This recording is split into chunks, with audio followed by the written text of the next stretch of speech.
नमस्कार, मैं हूं भावना और आप देख रहे हैं MTTV इंडिया।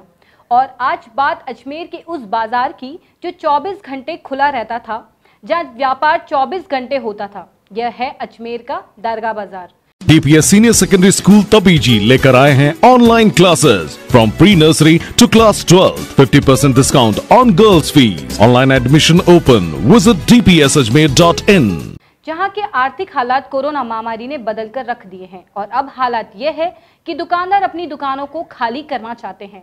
अजमेर का यह वह बाजार है जहां पर कोरोना के चलते पहली बार ख्वाजा गरीब नवाज की दरगाह इतने लंबे समय तक जायरीनों के लिए बंद रही। अजमेर का दरगाह बाजार वह बाजार है जो जायरीनों के लिए 24 घंटे खुला रहता था, लेकिन अब दरगाह बाजार 24 घंटे खुलने के बावजूद भी 1 रुपए की भी आमदनी नहीं कर रहा है। वहीं दूसरी ओर अजमेर का सोन हलवा दुनिया में मशहूर है, लेकिन कोरोना महामारी ने सोन हलवे की मिठास को भी फीका कर दिया है। जहां एक तरफ सोन हलवे की प्रतिदिन 8 से 10 हजार की बिक्री होती थी, वहीं सोन हलवे की बिक्री प्रतिदिन 300 से 500 रुपए तक ही रह गई है। MTTV इंडिया की टीम ने दरगाह बाजार के दुकानदारों और सोन हलवा बनाने वाली मिठाई विक्रेताओं से बातचीत की। सोन हलवे की दुकान है और अभी बिल्कुल मतलब खोल के बैठ जाते, धंधा मंदी तो होता नहीं है। कितने महीने से आप खोल के बैठे हो? हो गया पौने 4 महीने ऐसे बैठे थे। तो पहले कितनी खपत कर लेते थे रोज की? कितना किलो सोने का बेचते थे? पहले मतलब घर की मतलब दाल रोटी सही ढंग से निकल जाती थी। 4 महीने में जो था सब बेच। एक दिन में कितना किलो निकल जाता था अपना सोना का? उसमें अंदाज नहीं है। मखाने है, रेवड़ी है, बहुत सी चीज़ें हैं। अब बहुत फर्क आ गया। फ़र्क क्या, बिल्कुल ही नहीं है धंधे, क्योंकि दरगाह खुली नहीं है और मतलब दरगाह खुली नहीं है और मतलब जारिन लोग आ नहीं रहे हैं बिल्कुल। वर्कर तो काम करने आते होंगे आपके पास? वर्कर तो सब बोल रहे हैं पैसे दो, पैसे भी नहीं है। घर के मतलब गुजारे लायक भी पैसे नहीं बचे हैं। बिल्कुल पैसे थे वो सब ख़त्म हो गए। दूसरे से उधार मांगने जाता है तो बोलता है कि कुछ सोना ला के रखो। सोने चांदी कुछ है नहीं, बहुत गरीबी हो गई है। आपका नाम? कैलाश नाम। वहीं दूसरी ओर अजमेर के दरगाह बाजार में बड़ी संख्या में होटल व गेस्ट हाउस बने हुए हैं, जिनके जरिए सैकड़ों परिवारों का रोजगार मिलता है। लेकिन कोरोना महामारी की मार ऐसी पड़ी कि ख्वाजा गरीब नवाज की चौखट जायरीनों के लिए तो बंद हुई ही, साथ ही होटल व गेस्ट हाउस के संचालक जायरीन के लिए तरस गए हैं। हालात यह है कि कई होटल संचालक या तो अपनी होटल को बेचना चाहते हैं या फिर ठेके पर देना चाहते हैं। अजमेर के टूरिज्म सेक्टर पर लगा लॉकडाउन अगर जल्द ही नहीं हटा तो अजमेर के आर्थिक हालात सुधारने में कई महीने लग जाएंगे। होटल है और सोन हलवे की दुकान है हमारी। गिराकी बिल्कुल नहीं है, ना के बराबर। यही है कि रोज़ के 200-300-400 ठीक है, बस हो जाता है बस। और कभी कभार तो ये भी नहीं होता बिल्कुल कुछ भी। हालत बहुत डाउन हो गई है, कुछ भी नहीं है बिल्कुल। अब कितने महीने से ये यही है, जब से लॉकडाउन लगा है जब से ये हालत हो गई है। अब दरगाह शरीफ दरगाह जल्दी खुल जाए तो बहुत अच्छा है हमारे सबके लिए। तो खाने के लिए अब बिल्कुल ही सब नहीं है, कुछ भी नहीं है। अब तो हालत बहुत ज़्यादा डाउन हो गई है। अब पहले कितनी गिराकी होती थी? पहले फिर भी चलती थी, गिराकी अच्छी खासी होती थी। स्टाफ का पेट पलता था, घर का पेट पलता था। 20 स्टाफ था मेरे पास, 20 स्टाफ का पेट पलता था। अभी एक घर पालना भारी पड़ता है। 3-3 घर है, स्टाफ है, एक भी घर चलाना भारी पड़ता है अभी। ठीक, आपका नाम? लोकेश तेजवानी नाम है मेरा। होटल साहिबा का मालिक हूँ मैं खुद। भैया हमारी रेडीमेड की कुर्ते पजामे की दुकान है और दुकान है धान मंडी दरगाह बाज़ार में। किस तरह से गिराकी है, किस तरह से आपका गिराकी का तो ये हाल है सर कि बोनी बट्टे नहीं होते हैं। सुबह 10 बजे आते हैं, शाम को 5-6 बजे चले जाते हैं।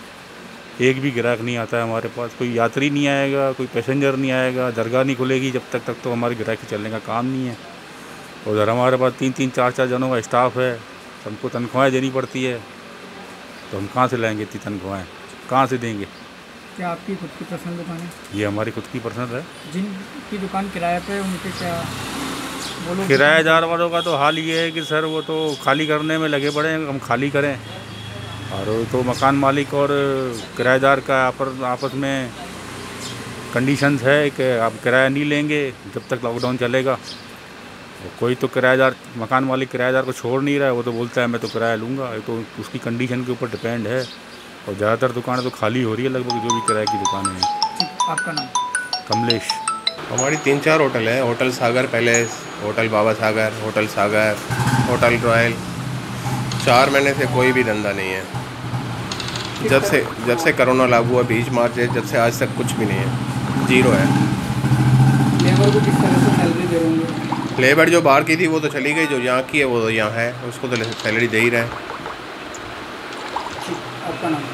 मेरा नाम आनंद मोटवानी। जी, हमारी मोरूसी गुलफरोशी में मिली हुई दुकान है और दरबार के शाही गुलफरोश हैं।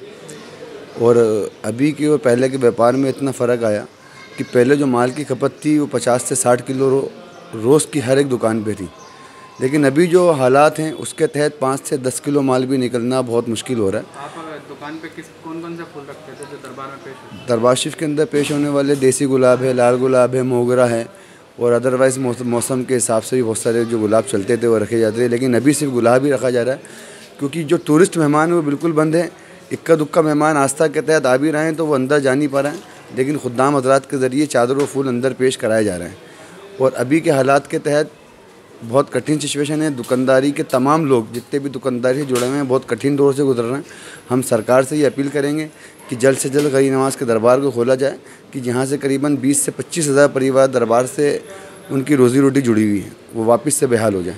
मोहम्मद शाहनवाज, गुलफरोश। अपनी परफ्यूम अतर की दुकान है, इत्र वगैरह की। किस तरह से ग्राहकी वगैरह है? ग्राहकी तो भाई साहब नी के बराबर है। क्योंकि यहाँ पे सारा व्यवसाय दरगाह से है। दरगाह खुलेगी तो टूरिस्ट आएगा और तो ही काम होगा। जब तक दरगाह नहीं खोलेगी, जब तक मेहमान नहीं आएगा तो काम कहाँ से होगा? अभी तो ये है कि बोनी हो जाए तो हो जाए, बस टाइम पास कर रहे हैं हम। घर पे बैठे बैठे बोर हो जाते, दुकान पे बैठ जाते हैं।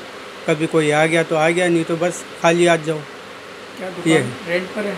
जी हाँ, रेंट पे। क्या किराया होगा? ये मत पूछो। किराया तो यहाँ पे देखो लाख रुपए से ऊपर ही है सबके। किराया वगैरह आप कैसे दे देंगे? अभी तो सब जेब से है, अभी माफ़ भी है। अब देखो जब दरगाह खुलती है, जब बैठ के बात करेंगे मकान मालिक से, क्या कहता है क्या नहीं कहता है उसके ऊपर है। फिर आगे बैठेंगे, नहीं माना तो फिर खाली करके भागेंगे। ठीक, नाम? आफ्ताब। हमारा दिल्ली गेट पे इंडिया गेस्ट हाउस के नाम से गेस्ट हाउस है, और अभी की जैसा गेस्ट हाउस होटल्स वगैरह जो हैं वो सब दरगाह से रिलेटेड हैं, तो वो सब दरगाह बंद है। इस वजह से सब हमारे व्यापार सारे बंद पड़े हैं। जब तक दरगाह नहीं खुलेगी हमारे होटल, गेस्ट हाउस या कोई भी प्रतिष्ठान है वो काम अभी नहीं चलेगा जो दरगाह से ताल्लुकात करते हैं, क्योंकि हमारा लोकल पब्लिक से कोई भी काम नहीं है। अच्छा, लेबर वगैरह भी काम कर रही है? लेबर वगैरह सब कर रही है, उनको वहीं रखा हुआ है हमने, जेब से तनख्वाह दे रहे हैं, खाना पीना दे रहे हैं। हम तो ये सरकार से अनुरोध करते हैं कि जल्द से जल्द दरगाह खोल दे तो हमारे भी काम काज चले। ठीक है, कितने टाइम से आप काम कर रहे हैं? करीबन 4 महीने से बंद पड़ी है, तो 4 महीने से जेब से तनख्वाह वगैरह दे रहे हैं हम लेबर वगैरह को सबको। ठीक, नाम? अयान। अजमेर के दरगाह बाजार में MTTV इंडिया की पड़ताल से ये तो स्पष्ट है कि चाहे मोदी हो या अशोक गहलोत सरकार, दोनों ही सरकारें आर्थिक गतिविधियों को संभालने में विफल नजर आ रही हैं, क्योंकि दोनों ही सरकारों ने टूरिज्म सेक्टर के लिए किसी प्रकार की कोई राहत नहीं दी है।